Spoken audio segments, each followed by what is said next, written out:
Perfect दानेदार बेसन के लड्डू की रेसिपी आज मैं आपके साथ शेयर कर रही हूँ। जो कभी भी अगर बेसन के लड्डू नहीं बनाए हैं वो भी बहुत ही आसानी से ये लड्डू बना सकता है और जो भी खाएंगे तारीफ करके जाएंगे। और ये लड्डू मार्केट में बहुत ही महंगे मिलते हैं, जो कि आप घर पे शुद्ध देसी तरीके से घर पे आसानी से ये बना सकते हैं। देखने में देख रहे हैं कितने अच्छी लुक्स आ रही है, खाने में भी उतने ही टेस्टी लगेगी क्योंकि घर की बनी हुई ताज़ी चीज़ें हैं और घी के बनी हुई हैं। तो चलिए बनाने के लिए अमिता के किचन में आपका स्वागत है। अगर मेरी वीडियो अच्छी लगी, रेसिपी अच्छी लगी तो अंत में लाइक शेयर कमेंट जरूर कीजिएगा। तो यहाँ पे मैं ले रही हूँ बेसन। ये मेरी मोटी वाली बेसन है जो मैं यही जनरली यूज़ करती हूँ घर पे, जो चक्की से आती है, चक्की में पीस के आती है, सो मैं ही यूज़ करती हूँ ये पकोड़े वगैरह में। तो ये थोड़ी मोटी बेसन का यूज़ करती हूँ मैं, बारीक वाले का यूज़ नहीं करती हूँ। अगर आपके पास नहीं है तो आप नॉर्मल वाले जो बेसन आते हैं उसके भी आप बना सकते हैं। तो उसके लिए आप थोड़ा सा इसमें घी और दूध को रब करके आप इसे रेस्ट के लिए रख सकते हैं। अगर मोटी वाली है तो आप इसे डायरेक्ट बना सकते हैं। तो यहाँ पे 250 ग्राम के करीब ये बेसन है और कप से मेजरमेंट करेंगे तो 2.5 कप ये बेसन है। ये देखिए ये मोटी वाली बेसन मेरी है, तो इसे हम मेजरमेंट करके यूज करेंगे ताकि बनाने में आसानी होगी। तो यहाँ पे 250 ग्राम बेसन ले लीजिए। अब इसके लड्डू में तो तगाड़ या बूरा का यूज होता है, पर लड्डू में बेस्ट टेस्ट के लिए तगाड़ का यूज होता है। तो तगाड़ मार्केट में तो मिलती नहीं है बहुत ही आसानी से, तो आज हम घर पे बनाएंगे। तो यहाँ पे 1 कप के करीब यहाँ पे चीनी ले लीजिए, सेम कप का मेजरमेंट लगाइएगा। और यहाँ पे 1/3 कप यहाँ पे पानी का यूज करेंगे हम, और इसे हाई फ्लेम में हम गैस ऑन करके इसे हम लगातार चलाते जाएंगे। तगाड़ बनाना बहुत ही आसान है, जो घर पे सॉफ्ट तगाड़ हम बनाएंगे। इस तरह से लगातार इसे चलाते जाएंगे हाई फ्लेम में। ये देखिए इस तरह से। तो यहाँ पे चलाते हुए देखिए यहाँ पे जब अच्छे बबल्स इसमें आने लगे तब यहाँ पे हम आधा से 1 चम्मच घी यूज करें। घी डालने से क्या होगा, इसमें बहुत ही अच्छी सॉफ्टनेस आ जाएगी और घर की बनी हुई तगाड़ दानेदार बनेगी। ये देखिए इस तरह से बबल्स आ गए। बबल्स आने के बाद इसमें आप आधा से 1 चम्मच घी डाल लीजिए। घी डालने से क्या होगा, इसमें गुठलियां लम्स नहीं पड़ेंगे और अच्छी एकदम दानेदार अच्छी इसमें तगाड़ बन जाएगी। तो बेसन के लड्डू में तगाड़ से ही अच्छा टेस्ट आता है। तो यहाँ पे देखिए अच्छे बबल्स आने लगे, एकदम चीनी जब सफेद लगने लगे देखने में, तब यहाँ पे गैस को आप ऑफ कर दीजिएगा और इसे लगातार चलाते जाएंगे। इसे लगातार जब तक चलाएंगे जब तक कि अच्छे से ये देखिए इस तरह से आ जाए। जब ये चलाने में दिक्कत होने लगी तब इसमें पोटैटो मैशर से हम इसे मैश करेंगे ताकि ये अच्छे से मिक्स हो जाए। देखिए इस तरह से चलाते हुए यहाँ पे पोटैटो मैशर से करेंगे तो कोई भी गुठलियां लम्स ना होगी। तो यहाँ पे मैं तो नॉर्मल बर्तन में बना रही हूँ, जो फ्राई पैन होती है, आप चाहे तो इसे नॉन स्टिक में बनाइएगा तो ज्यादा आसान होगी, पर इसमें भी अच्छे से बन जाती है। तो इस तरह से चलाते हुए जब तक हम इसे चलाएंगे जब तक ये अच्छे से ठंडे ना हो जाए और तगाड़ बन ना जाए। तो बहुत ही जल्दी बन जाती है, बस 3 से 4 मिनट में बहुत ही इजीली तरीके से बन जाती है, जो कि बहुत आसान बन से आप घर पे बना सकते हैं। घर की बनी हुई तगाड़ क्या होती है, थोड़ी सी दानेदार होती है और सॉफ्ट भी होती है। बाजार में यहाँ पे तो नहीं मिलती है, जहाँ मिलती है वहाँ आप ले सकते हैं, पर घर में तगाड़ बनाना बहुत ही आसान है। मैं तो जनरली इस तरह से घर पे बना लेती हूँ। ये देखिए इस तरह से बनके तैयार है और घर की बनी हुई सॉफ्ट है, जो कि आपको लड्डू बनाने में परेशानी नहीं होगी। तो इसे हम निकाल लेते हैं किसी भी बर्तन में। उसके बाद अब हम लड्डू बनाने का प्रोसेस करेंगे। ये देखिए इस तरह से काफी अच्छी सॉफ्ट बन गई है हमारी तगाड़। तो इसे रखते हैं साइड में। अब यहाँ पे हम बेसन लेंगे। तो मेरी यहाँ पे बेसन मोटे वाली है, फिर भी हम इसे एक बार छान लेंगे। छानने से क्या होगा कि इसमें कुछ भी अगर है एक्स्ट्रा तो वो निकल जाएगी, और जो भी इसमें मोटे मोटे गुठलियां हैं वो बारीक हो जाएगी। छानने से ये फायदा होता है। तो इस तरह से हम छान लेंगे इसे।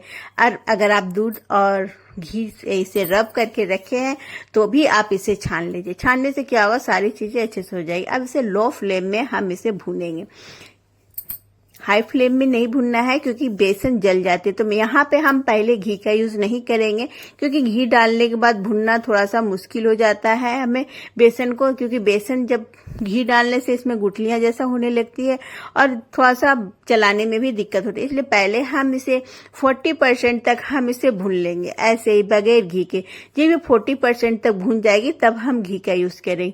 तो बेसन के लड्डू में घी अगर आप 250 ग्राम बेसन का यूज कर रहे हैं तो यहाँ पे 100 ग्राम घी का यूज करने से अच्छे बेसन के लड्डू बन सकते हैं। तो यहाँ पे मैं मेजरमेंट कप से की हूँ, तो यहाँ पे कप से ही मैं घी का भी यूज करूंगी। तो यहाँ पे 2.5 कप के करीब यहाँ पे बेसन है मेरे, और वजन से ये 250 ग्राम है। तो यहाँ पे 100 ग्राम के करीब यहाँ पे 1 कप से थोड़ी सी कम ही घी का यूज किया। मतलब कि 100 ग्राम परफेक्ट मेजरमेंट है, थोड़ी सी कम आप ले सकते हैं, कम से कोई दिक्कत नहीं होगी, बन जाएगी। पर ज्यादा लेंगे तो फिर ज्यादा गीला गीला लड्डू हमारा बन जाएगा। तो यहाँ पे मैं 3/4 कप ले रही हूँ, क्योंकि घी का वेट ज्यादा होता है तो 1 कप के करीब से ज्यादा हो जाएगी, इसलिए इस तरह से मेजरमेंट में ले रही हूँ। पर 100 ग्राम के हिसाब से ही मैं ली हूँ। तो यहाँ पे मैं आधा पहले डालूंगी इसे। तो पहले हम 40% तक बेसन को भून लेंगे। तो इस तरह से भुनने से क्या होगा, बेसन को भुनने में हमें परेशानी नहीं होगी। घी डालने के बाद भुनना थोड़ा सा मुश्किल हो जाता है और दिक्कत, और इसे लगातार चलाते भी रहना है आपको, और गैस की फ्लेम को लो रखिएगा। इस तरह से ही हमें लड्डू तैयार करना है। अब ये बहुत सूखी सूखी है, तो जो घी बची हुई थी वो भी हम इसमें डाल लेंगे। तो 100 ग्राम इसकी परफेक्ट मेजरमेंट है। आधा डालने से तो परफेक्ट नहीं हो पाए, आपको एक बार चेक कर लीजिएगा आधा डाल के। तो यहाँ पे मैं पूरी 3/4 कप, 1 कप और ग्राम से 100 ग्राम, तो इतना हमें घी इसमें डालना है। और घी से ही लड्डू बनाइएगा, घी से ही अच्छी इसमें टेस्ट फ्लेवर आती है। और ये वाले लड्डू मार्केट में काफी महंगी मिलती है, जो कि आप आसानी से घर पे बना सकते हैं। इसी तरह से लो फ्लेम में हम इसे लगातार चलाते रहेंगे। तो ये लड्डू बनाने में आप हाथों को ब्रेक नहीं देना है, इसे कंटिन्यू चलाते जाना है। अगर आपको टेस्टी लड्डू खाने हैं तो हाथों में थोड़ा सा मेहनत तो करना पड़ेगा आपको। तो इस तरह से लगातार चलाते जाइए बेसन को, और इसे गैस की फ्लेम को लो रखिए, क्योंकि घी डालने के बाद जब घी गर्म हो जाती है तो इसमें चलाना बहुत ही जरूरी है। और जब इसे और भी एक दानेदार लड्डू बनाने का प्रोसेस, ये तीसरी प्रोसेस है हमारे दानेदार लड्डू बनाने का, क्योंकि हम थोड़ी सी इसमें पानी का छींटा मारेंगे तो ये थोड़ी सी दानेदार और बन जाएगी। तो यहाँ पे एक तो हमने बेसन मोटी ली है, दूसरी हमने तगार मोटी घर की बनाई हुई है, और तीसरी हम इसमें पानी के छींटे मारेंगे तो इस तरह से दानेदार। तो ये 3 तरह से हम इसे दानेदार बना लेंगे। तो ये इस तरह से 3 तरह से बहुत ही आसानी से दानेदार लड्डू घर पे हम बना सकते हैं। तो ये देखिए, इस तरह से थोड़ा थोड़ा पानी के छींटे 2-3 बार डालेंगे और इसे लगातार चलाते जाएंगे। सेम इसी तरीके से गैस की फ्लेम को लो रखिएगा और लगातार चलाते जाना है आपको, क्योंकि घी गर्म रहती है। थोड़ा सा भी हम इसे छोड़ेंगे तो ये यहाँ पे जल जाएगी। तो जब तक इसमें भूनेंगे हम, जब तक सौंधी सौंधी खुशबू ना आने लगे और कलर थोड़ा सा चेंज हो जाएगा इसके, तभी आप इसे नहीं तो इसमें कच्चापन टेस्ट आएगा। क्योंकि ये बेसन है, बेसन तो कच्चापन आएगा ही, इसलिए आपको थोड़ा सा पेशेंस के साथ इसे भुनना होगा। तो इस तरह से लगातार चलाते हुए भुनेंगे। जब ये अच्छे से सौंधी सौंधी खुशबू आने लगेगी अच्छी, तब इसे दूसरे बर्तन में निकाल लेंगे। और निकालने के बाद भी हम इसे अभी नहीं छोड़ेंगे, क्योंकि अभी घी गर्म है। जब तक घी गर्म रहेगी ये अंदर ही अंदर पकता रहेगा। तो इसलिए आपको डालने के बाद भी, किसी भी परात में, बड़ी सी थाली में डालने के बाद भी आपको इसे चलाते जाना है। जब तक चलाते जाना है जब तक ये ठंडी ना हो जाए, क्योंकि अभी घी गर्म है। घी गर्म होने से एक तो हमने बर्तन को चेंज कर ली है पीवी, घी जब तक गर्म रहेगी तब तक बेसन पकता रहेगा, और इसे छोड़ देंगे इसी तरह से हम, तो ये क्या होगा, जल जाएगी। तो इसी तरह से चलाते जाएंगे हम जब तक कि ठंडा ना हो। अब यहाँ पे मैं 8 से 10 इलायची क्रश करके ले रही हूँ। आप चाहे तो यहाँ पे इलायची का पाउडर भी ले सकते हैं। अब सारी चीजों को इसी तरह से मिक्स कर लेंगे। तो यहाँ पे सारी मिक्स करते हुए पहले अच्छे से इसे ठंडा करेंगे। जितना ठंडा करना है कि हाथों से छूने लायक ना हो जाए, और जब तक ये छूने लायक ना हो जब तक आप इसे लगातार चलाते जाइए। ये प्रोसेस बहुत ही जरूरी है, वरना ये जल जाएगी आपके और फिर लड्डू का टेस्ट खराब हो जाएगा। ये देखिए हाथों से छूने लायक हो गई है। अब इसमें जो हमने तगार बना के रखी है वो हम इसमें डाल लेंगे। तो यहाँ पे मेजरमेंट परफेक्ट है। घी 100 ग्राम, 250 ग्राम बेसन, और यहाँ पे 1 कप के करीब यहाँ पे मैं 100 ग्राम से ज़्यादा ही है ये। इस तरह से चीनी डाल के हम इसे मिक्स कर लेंगे, तगाड़ बना लेंगे। तो ये दानेदार लड्डू बनाने का 3 स्टेप है। एक तो हमने बेसन मोटी ली, और बेसन अगर मोटी नहीं है आपके पास तो आप उसमें थोड़ा सा घी और दूध मिला के उसे रब करके दानेदार बना सकते हैं और उसे छन्नी से छान लेंगे। दूसरी, तगाड़ बनाने से दानेदार होगी, क्योंकि बेसन के लड्डू में तगाड़ का फ्लेवर अच्छा आता है। अब यहाँ पर तीसरी, जो हमने पानी के छींटे लगाए, तो 3 तरह से हम यहाँ पे बेसन के लड्डू को दानेदार बनाएंगे।